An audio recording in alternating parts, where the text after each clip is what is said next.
ഞാനൊരു കാര്യം പറഞ്ഞു.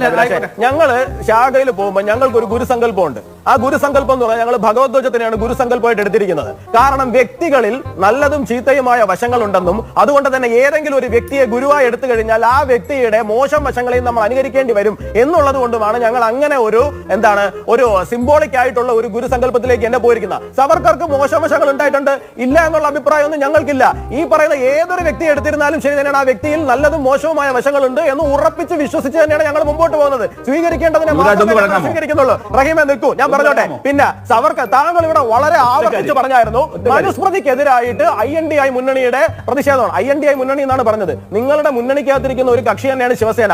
ആ ശിവസേനയാണ് സവർക്കർക്ക് ഭാരതരത്ന കൊടുക്കണമെന്ന് കഴിഞ്ഞ ദിവസം പ്രസ്താവന ഇറങ്ങിയിരിക്കുന്നത്. ഉദ്ധവ് താക്കറെയാണ്. താങ്കളുടെ മുന്നണിയിൽ താങ്കൾക്കൊപ്പം കസേരയിട്ടിരിക്കുന്ന ഒരു ഘടകകക്ഷിയാണ് ആവശ്യപ്പെട്ടിരിക്കുന്നത്. താങ്കൾ ആദ്യം പോയി ആ പ്രശ്നത്തിന് പരിഹാരം കണ്ടതിന് ശേഷം നമുക്ക് ബാക്കി സംസാരിക്കാം. പിന്നെ അംബേദ്കർ